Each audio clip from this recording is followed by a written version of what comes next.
Very good day, friends. The ICAI has recently released the RTP or the revision test paper for May 2023 exams. The RTP gives the complete solutions for all the questions except that for MCQs, both case scenario MCQs as well as independent MCQs, for which just the final answer is given. So the idea behind this video is for me to explain to you the logic, reasoning and the approach and the full solution and working notes to all the MCQs. So let's begin.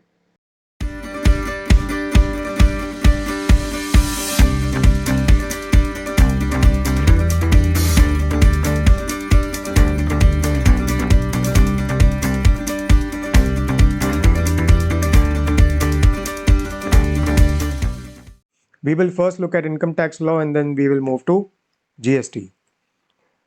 So beginning with the income tax law, we begin with the case scenario. I have given the link of this RTP in the description box and you can look at that.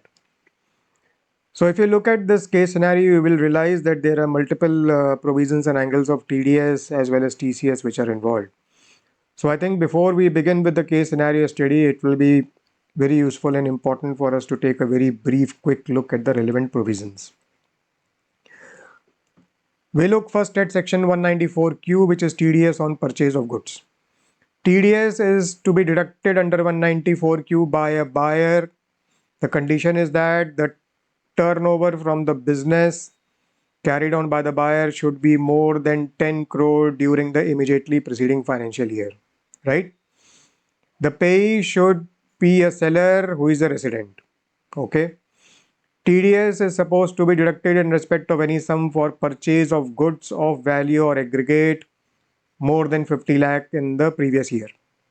TDS is to be deducted at the time of earlier of credit or payment at the rate of 0.1% of such sum exceeding 50 lakh. Please note these provisions carefully. TDS is not deductible under 194Q in several cases, and one of the cases in case of a transaction on which TCS is collectible under section 206C, which means if TCS is to be collected, then TDS will not be deducted under 194Q.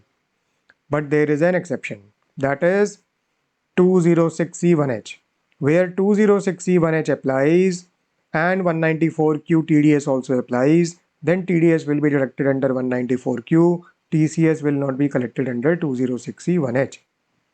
But if that is not the case, then TCS will be collected under the relevant provision and TDS will not be deducted under 194Q. We will now look at certain TCS provisions relevant to the case scenario, and there you will find that in certain cases an individual is supposed to collect TCS but only when such individual is a specified individual. And this means what? An individual whose turnover from business is more than 1 crore in the immediately preceding financial year. Mind you, we are just noting those provisions which are relevant to the case scenarios. We are not noting all the provisions. So a specified individual where the business turnover is more than 1 crore in the immediately preceding financial year is a specified individual. So we now look at the relevant provisions of TCS. First provision is section 206C1, which is sale of specified goods. A seller is supposed to collect TCS and the seller includes a specified individual. So a specified individual is supposed to collect TCS from a buyer who purchases specified goods from the seller in a sale, right? So the seller is supposed to collect TCS from the buyer under 206C1. And one of the specified goods is minerals, being coal, and rate of TCS is 1%. So coal is a specified goods and 1% is the rate of TCS in respect of coal. TCS is not collectible where the buyer who is a resident in India furnishes a declaration to the seller to the effect that the goods which are purchased by him will be utilized for generation of power and not for trading purposes. If that be the case, then TCS will not be collected under 206C1. There is no threshold limit for TCS under 206C1. We now look at section 206C1C, where a licensor or a lessor is required to collect TCS from licensee or lessee. And what is covered is the grant of lease or license or contract for the use of mine for the purpose of business. So in case of lease of a mine for business, TCS is to be collected by the licensor at the rate of 2%. And there is no threshold limit for TCS. We finally move to section 206C1H, which is actually corresponding to TDS under 194Q. TDS under 194Q is where TDS is to be deducted by the buyer on purchase. Here in 206C1H, TCS is to be collected by the seller in case of sale. But provisions are corresponding. Under this provision, a seller is supposed to collect TCS where the business turnover of the seller is more than 10 crore in the immediately preceding financial year, and TCS is to be collected from the buyer. The relevant transaction is receipt of any amount as consideration for sale of any goods of the value or aggregate more than 50 lakh in any previous year.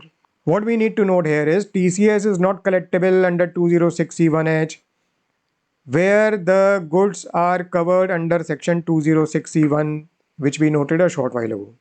So if the goods are covered under 206C1, that means coal in our case.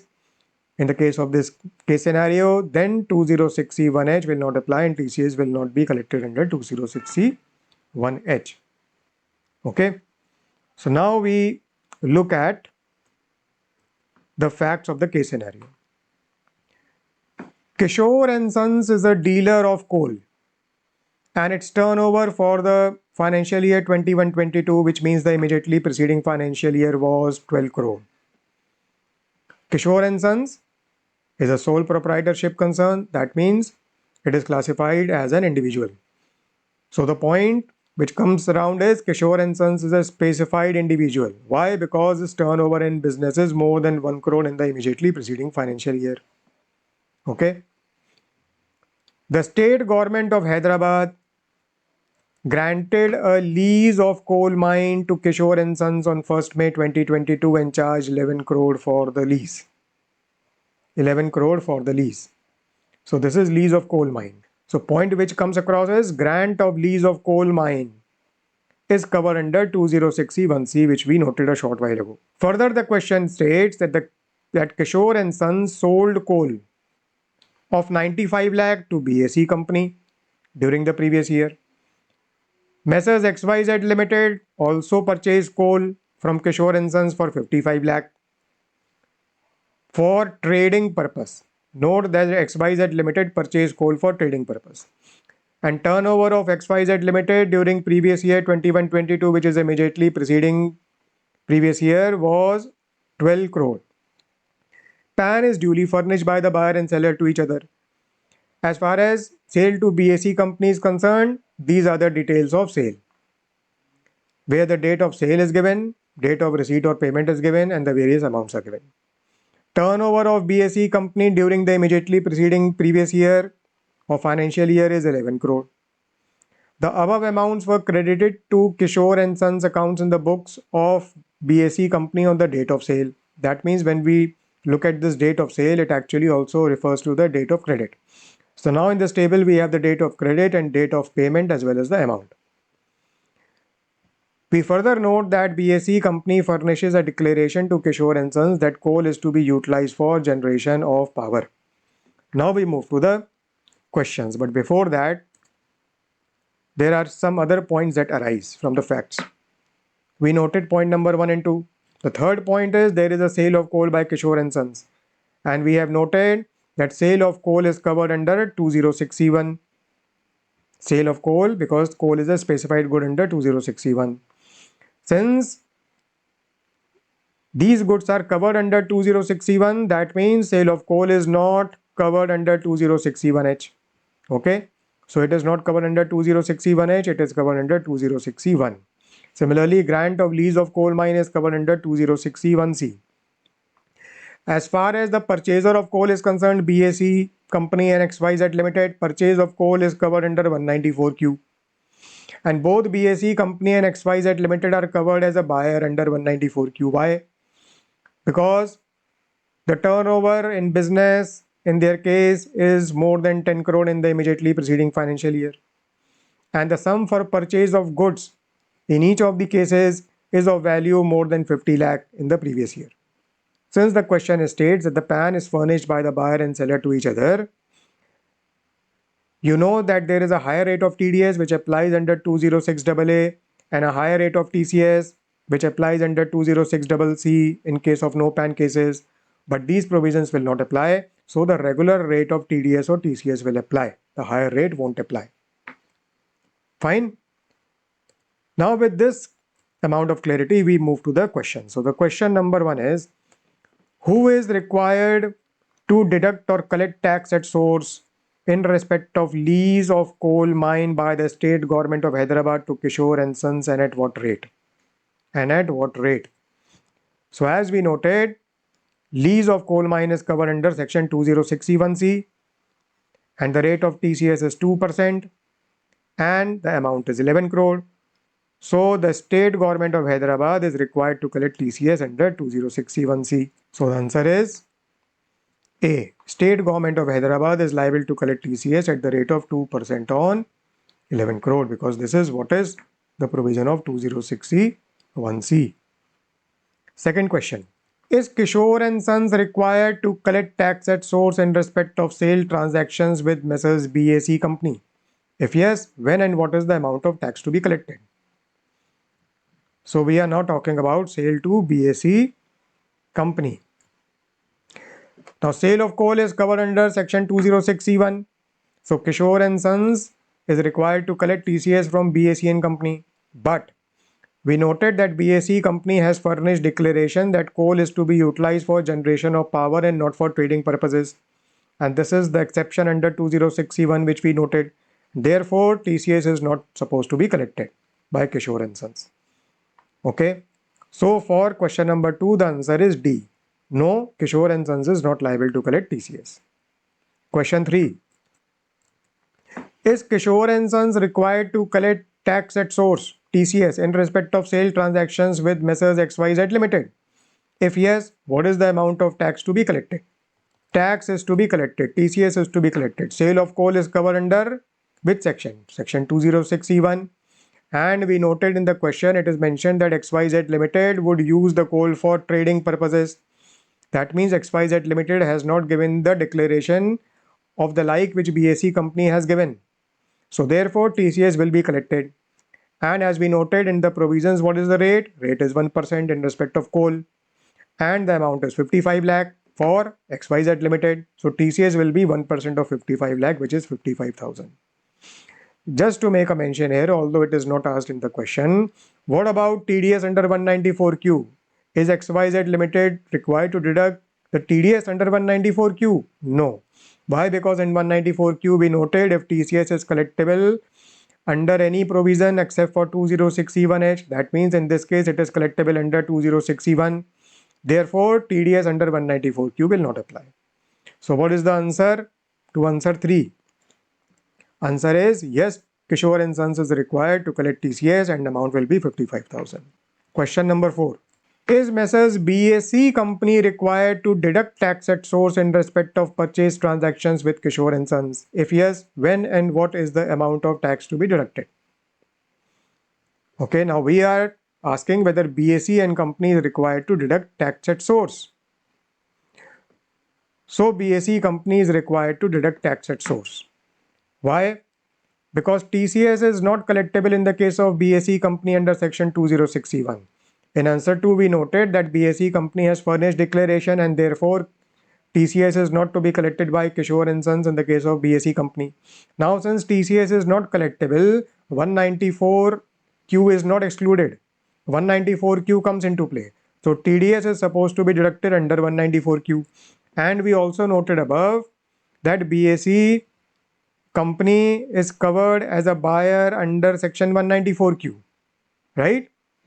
And therefore TDS under 194Q applies. So what is the rate? As we noted in the provision, it is 0.1% of the sum exceeding 50 lakh rupees. And the time of TDS is earlier of credit or payment. So up to 50 lakh TDS is not to be deducted. Beyond 50 lakh TDS will need to be deducted. First 35 lakh, it will not be deducted. On next 25 lakh, the aggregate becomes 60 lakh. So beyond 50 lakh, TDS will be deducted.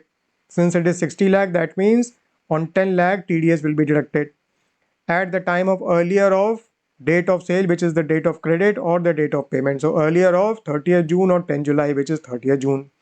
Similarly, on 8 lakh, on 15 lakh, on 12 lakh. At what time? At the earlier of 25th November or 25th October, which is 25th October. In this case, 20th of January, and in this case, 15th of February. The answer is A, because this will be the amount of TDS to be deducted. 0.1% of 10 lakh, 8 lakh, 15 lakh, 12 lakh on these respective dates. So the amount will be 1,800, 1,500, 1,200. And accordingly, the answer will be A. Coming now to question number 5. We are asked to assume for the purpose of this MCQ that Messrs BAC company's turnover for immediately preceding financial year was rupees 9 crore. Now, who will be required to deduct or collect tax at source in respect of transactions between Kishore and Sons and Messrs BAC company, and at what rate? We have already noted above in answer 2 that Kishore and Sons is not required to collect TCS because BAC company has furnished declaration. In answer 4, we noted that BAC company is required to deduct TDS under 194Q because BAC company is a buyer. But in answer 5, BAC company will not be a buyer because it is given that turnover in immediately preceding financial year is 9 crore, which is not more than 10 crore. So in that case, BAC company will not need to deduct TDS under 194Q. So what will be the answer in question 5? In question 5, therefore, the answer will be D. Neither Kishore and Sons is liable to collect tax at source, nor Messrs BAC company is liable to deduct tax at source. So this is the answer to the case scenario MCQs. We will now look at independent MCQs. First is question 6. Mr. Virat owns a house property in Chennai which he let out to Mr. Sumit. So it is a let out property. For acquisition of this house, he has taken a loan of 30 lakh at 10% per annum on 1st April 2016. He has further taken a loan of 5 lakh at 12% per annum on 1st July 2022 towards repair of the house. He has not repaid any amount of loan so far. The amount of interest deduction under section 24B to Mr. Virat for AY 2023-24 if he opted for provisions of section 115 BAC is what? So he has opted for 115 BAC. What we need to note is, as far as interest under section 24B is concerned, which is allowed in computing the income under the head IHP, it is not allowed under section 115 BAC while computing total income. While computing total income in the context of 115 BAC, interest under section 24B is disallowed, but only in the case of a self-occupied or unoccupied property. It is not disallowed for LOP. So in this case, it is a case of let out property or LOP. Therefore, even if 115 BAC has been opted for, interest under section 24B will not be disallowed, it will be allowed. Since it is a LOP, there will be no limit for deduction of interest, because limit of 2 lakh or 30,000 as the case may be is only in the case of SOP or UOP, not in the case of LOP.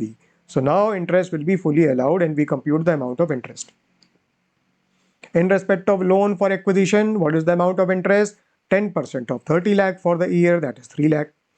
In respect of interest on loan for repair, it is 12% of 5 lakh, but for 9 months. Why 9 months? Because for repair the loan was taken on 1st of July. And therefore the interest is 45,000. The total of this is 3,45,000. So what should be the answer? The answer should be C, 3,45,000. Question number 7.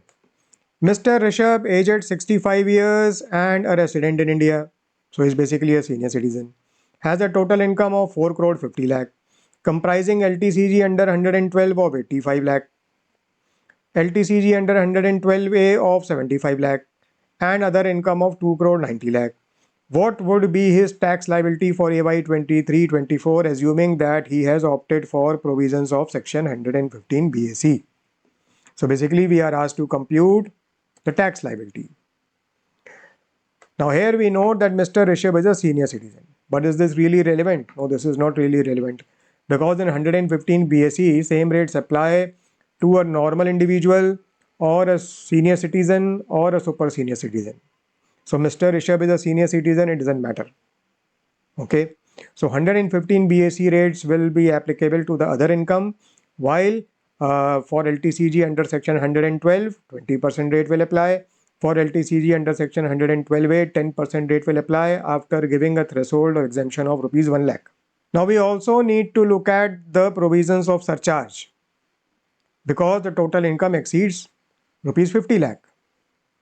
Okay, now here if you look, the total income is 4 crore 50 lakh, and then there is component of 112 income, 112 income, and the other income of 2 crore 90 lakh. If you look at this table shows a quick and simple method to determine the rate of surcharge. Okay, so here the total income is more than rupees 2 crore. Total income is more than rupees 2 crore. And the other income, that is, which is not 112 or 112A, it is 2 crore 90 lakh, 2.9 crore. So this falls here, the case falls here. And accordingly, the rate of surcharge on tax on 112 and 112A income will be restricted to 15%. Because in such case, the rate of surcharge cannot exceed the rate of 15%, that is the limit. What about rate of surcharge on tax on the other income of 2.9 CR? It will be 25%. So 25% and 15%. Now we come back to our solution. Section 112 LTCG rate is 20%.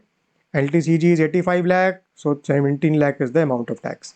Similarly, 112A, the rate of tax is 10%. But from 75 lakh, we deduct 1 lakh threshold exemption. So 10% of 74 lakh is 7 lakh 40,000. On the balance income of 2.9 crore at 115 BAC rates, 84 lakh 37,500. Then we add the amount of surcharge. On the tax on LTCG, we add surcharge at the rate of 15%. Okay. On the tax on the balance income of 84 37,500, we add surcharge at the rate of 25%. So this becomes the balance. To this we add HEC at the rate of 4%, and this is the amount of total tax that we get, 13886,990. So 13886,990, answer is answer B. Question 8. Mr. A engaged in the retail trading of toys had acquired a motor vehicle A for 4 lakh on 20th August 2020. So this is previous year 2020-21. But it is put to use on 4th October 2021. So this is previous year 2021-22. So though it is acquired in 2021, it is not put to use in that previous year, but in the subsequent previous year. And he acquired another motor vehicle B for 3 lakh on 19 February 2021. That means in the same previous year 2020-21 as motor vehicle A. Just as A, it is not put to use in this previous year, but it is put to use on 3rd September 2021. That means in the subsequent previous year 2021-22. On 1st April 2021, that means previous year 2021-22, Mr. A took a vehicle loan of 5 lakh at 10% per annum and acquired the motor vehicle C for 5 lakh when on 31st May 2021, and it is put to use in the same year on 30th June 2021. Okay, but on 30th July 2022, and this means previous year 2022-23, next previous year. On 30th July 2022, the same vehicle C, which was purchased in the preceding previous year, was sold for 5.5 lakh. But it is reacquired back on 28th of August 2022. That means in previous year 22-23 itself. So in the same year it is sold and then it is reacquired. Assuming the above mentioned assets are the only assets in the block of assets for Mr. A, what would be its total depreciation claim under section 32 for previous year 22-23? So basically for this previous year, we need to compute the total amount of depreciation. So we will need to start with previous year 2021, then come to previous year 2021-22, and then finally 2022-23, and there we will be able to arrive at the amount of total depreciation claim. But before we do that, it will be useful to look at certain relevant provisions quickly. So just to recollect, how do we compute the amount of depreciation? We figure out the opening WDV of the block for the year as on 1st of April. Then we add the actual cost of assets acquired. We deduct the monies payable for assets disposed of during the year. This gives us the WDV of block as on 31st March for depreciation purpose. Then we deduct the amount of depreciation. We compute it on this WDV. And finally, what we get is the closing WDV of the block, which in turn becomes the opening WDV of the block for the next year. And the quantum of depreciation basically depends on the period for which the asset is put to use during the year. Now, where the asset is acquired during the previous year and it is not put to use for the purpose of business in that previous year, then no depreciation is allowed. If it is put to use for less than 180 days, then 50% depreciation is allowed. Else, full depreciation is allowed. Okay. So when we talk about this restriction of 50% depreciation, we should note that this 50% restriction is applicable only in the year of acquisition of asset and not to the subsequent years. Not to the subsequent years. Further, we add actual cost of assets acquired during the previous year. Now the point in determining the actual cost is that we need to add the interest also. Interest on loan, in our case, which Mr. A is paying for acquiring the motor vehicle for acquisition of the asset. But till what date? Till the date the asset is first put to use. After this date, whatever interest is applicable, that is not added to the actual cost. It is deductible in terms of section 36(1)(3)(I). Till the date asset is first put to use, we determine the amount of interest and that becomes part of actual cost for the purpose of claim of depreciation. So we begin with previous year 2021, and in previous year 2021 what has happened? Vehicle A and B have been acquired but they have not been put to use. Okay. So the actual cost of A and actual cost of B, 4 lakh and 3 lakh. No depreciation because both A and B vehicles have not been put to use. So the closing WDV becomes the total of 7 lakh, which in turn becomes the opening WDV for the next previous year 21-22. Now in previous year 21-22, what has happened? Vehicle A and B have been put to use and vehicle C has been acquired by taking loan. This is what has happened. So opening WDV becomes 7 lakh. Since vehicle C has been acquired, we add the actual cost of vehicle C. This is the purchase price 5 lakh, but we also need to add the interest. Interest till the date asset is first put to use. So vehicle C is first put to use when? It is first put to use on 30th June and the loan is taken on 1st of April. So from 1st April 2021 to 30th June 2021, April, May, June, 3 months. For 3 months we compute the amount of interest and that we add. So interest for this period at the rate of 10% per annum on 5 lakh is 12,500. This we add and therefore actual cost becomes 5 lakh 12,500. This is added. Total comes to 12 lakh 12,500. From which we deduct depreciation at the rate of 15%.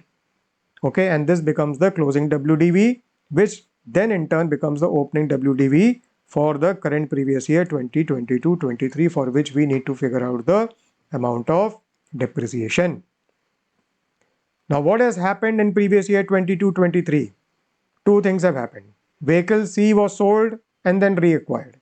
So vehicle C is sold for 5.5 lakhs, 5.5 lakh or 5 lakh 50,000.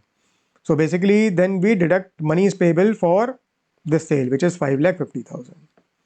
Now what has happened? Vehicle C has been reacquired for 6 lakh. So now the actual cost on its reacquisition will be added. Okay, and what will be the actual cost? The actual cost is given as it is reacquired for 6 lakh. So will 6 lakh be added as the actual cost? We need to note a special provision. So there is a list of special provisions for determining actual cost in certain cases.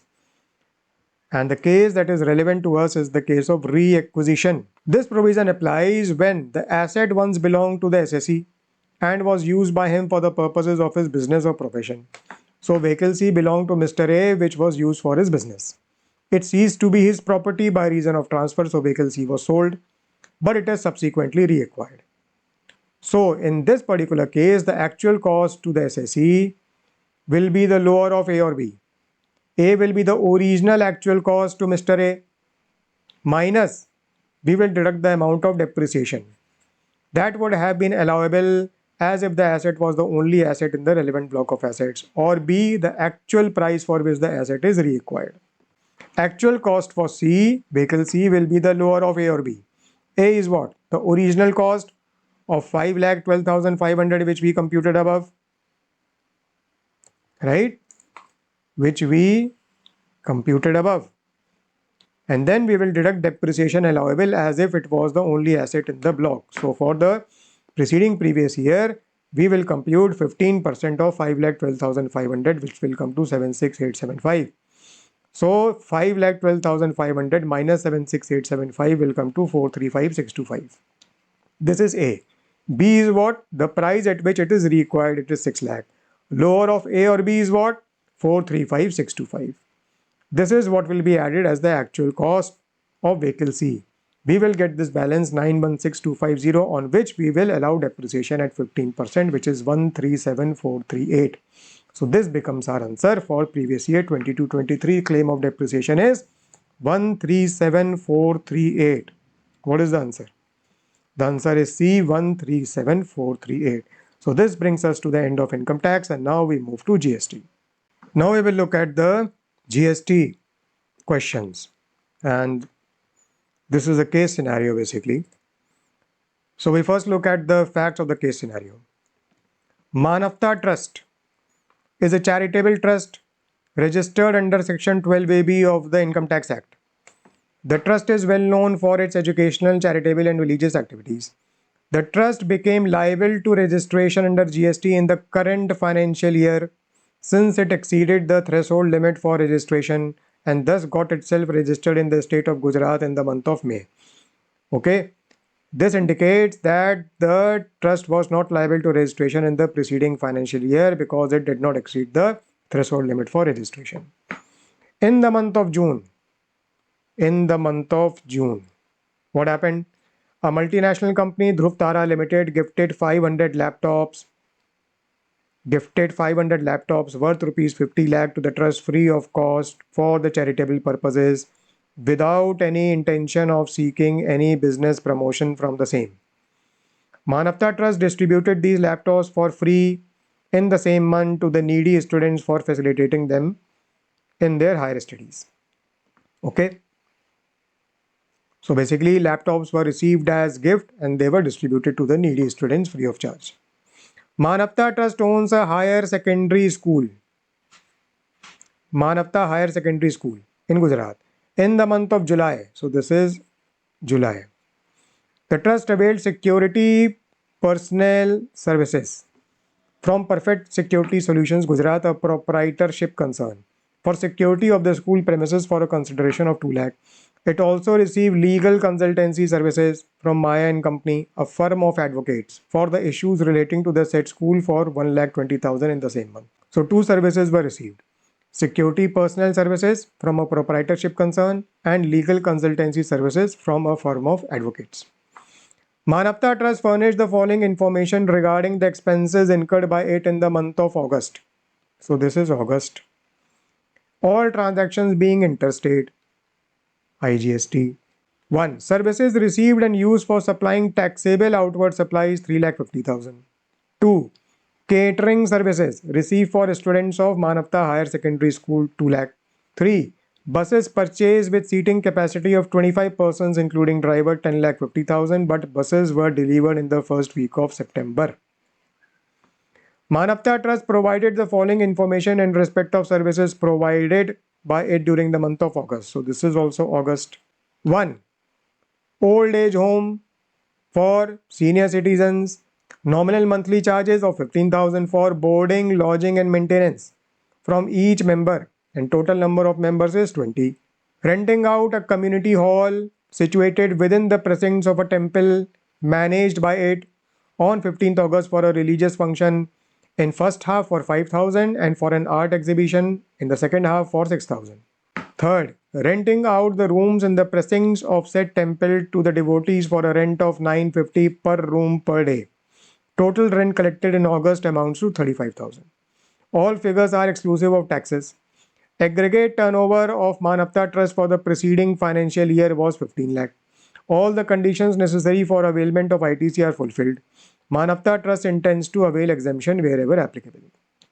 Based on the information given below, we need to answer the following questions. So question number 1 is, which of the following activities does not amount to supply under the GST law? Okay. A, free laptops distributed to the needy students. And this is basically the answer. Why? Because for a supply, there should be a consideration. For a consideration, there should be a quid pro quo. Okay, something in return. So when the trust is giving the laptops free of cost to the needy students, there is no quid pro quo, and therefore there is no consideration. In absence of consideration, there is no supply. We should also note that even if there is no consideration, the transaction can still amount to a supply if it falls within the purview of Schedule 1. So Schedule 1 covers which activities? 1. Permanent transfer or disposal of business assets where ITC has been availed on such assets. So when Dhruv Tara Limited gifted the laptops to the trust, did the trust avail ITC? No. Why? Because there was no tax payable on this gift. Why? Because it was not a supply. Why?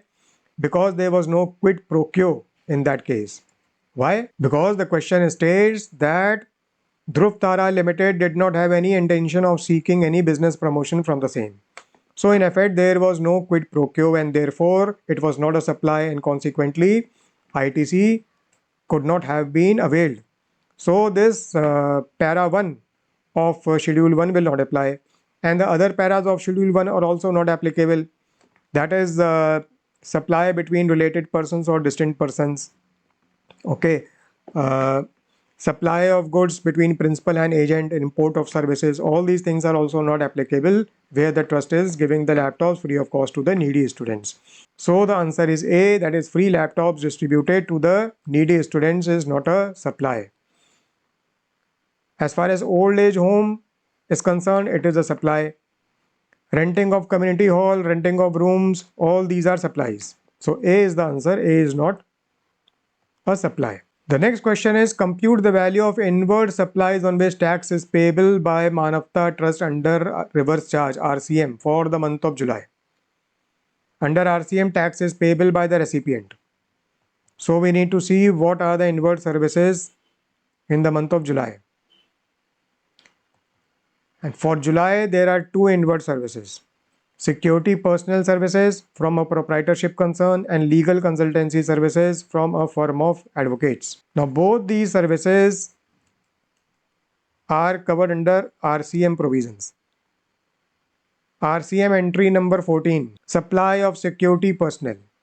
Supplier is any person other than a body corporate, which is the case in our hand. And recipient is a registered person, trust is registered in our case. Okay, so this is covered under RCM provisions. Similarly, advocate, legal consultancy services, right? Legal consultancy services. Supplier is a firm, okay, and the recipient is a business entity, entry 2. So both the services are covered under RCM, but the point is whether tax is payable in respect of these services. So if we look at security personnel services, the security was provided of the school premises. Okay, security of school premises. Now this is entry 66 of the exemption notification. And the trust runs a higher secondary school. Okay, and the input service is security in such educational institution. So this is exempt under entry 66. So even though it is covered under RCM, but it is exempt, so tax is not payable by the trust. As far as legal consultancy services are concerned, the services, this is entry 45 of exemption notification. Services are provided by a partnership firm of advocates, and the trust belongs to category B, that is business entity, where the aggregate turnover is less than or equal to the registration threshold. What is this? Business entity with aggregate turnover of up to such amount in the preceding financial year as makes it eligible for exemption from registration under GST. Okay, so this is the case covered by the Manavta Charitable Trust, and therefore in such case the services will be exempt. So in both the cases, while the RCM provisions apply, but the services are exempt from tax, and consequently what should be the answer? The answer should be D, nil. Question number 3. Compute the value of exempt supply made by Manavta Trust for the month of August. So we need to check what are the supplies made by the trust for the month of August. For the month of August, basically 3 supplies are covered. First is the old age home for senior citizens, monthly charge 15,000 for boarding, lodging and maintenance for each member, and total number of members is 20. So this is covered by exemption notification entry 9D. Services by an old age home to its residents. Old age home is run by an entity registered under section 12AB of the Income Tax Act, which is the case in the question. Senior citizens are covered, so we can assume that they are aged 60 years or more. Consideration is 15,000, right? So it is 25,000 or less per month per member, and the charge is inclusive of charges for boarding, lodging and maintenance.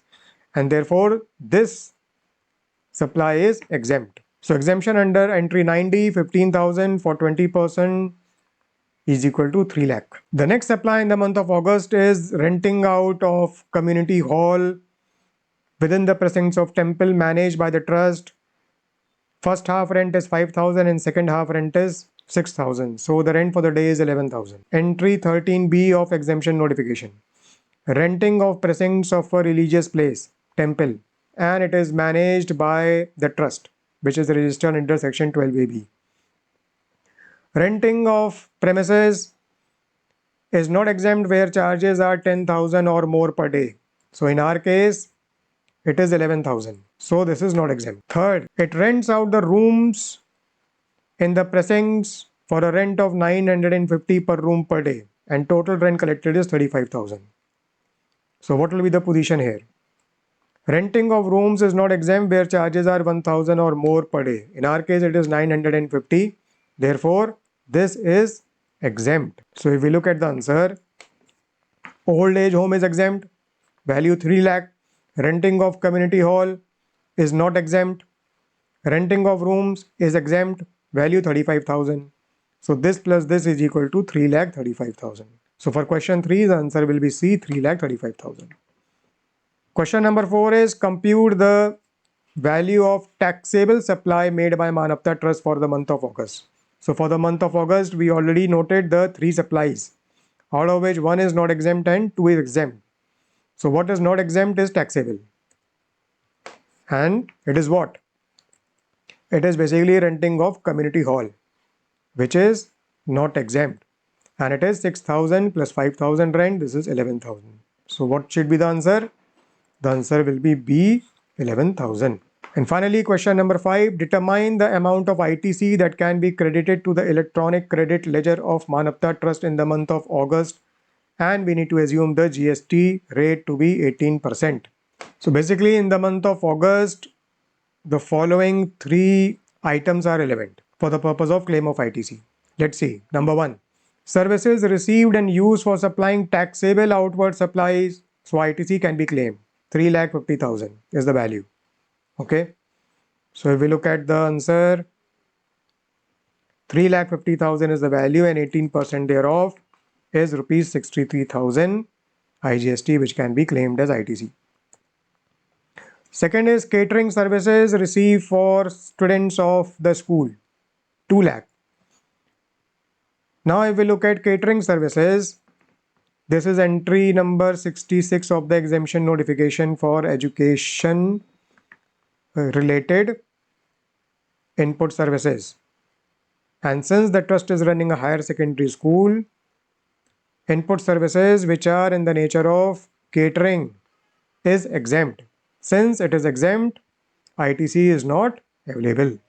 The third item is buses purchased with seating capacity of 25 persons including driver. 10,50,000 and buses were delivered in the first week of September. So ITC is not blocked in this respect because ITC is blocked in respect of motor vehicles for transportation of persons having approved seating capacity of 13 or less, including the driver, which is not the case in our hand, right? But ITC will still not be available because for ITC to be available, the goods should be received. But the buses were delivered in the first week of September, not in August. So in August, the ITC cannot be claimed in this respect. Okay. So catering IDC cannot be claimed, buses IDC cannot be claimed. So if we look at the answer here, it will be B 63,000. So this brings us to the end of this video. Hope you found this useful and it will help you to understand the approach which you should follow in solving the MCQs, both case scenario MCQs and independent MCQs. If you still have any doubts or need any clarifications, feel free to contact me or write in the comment box of this video.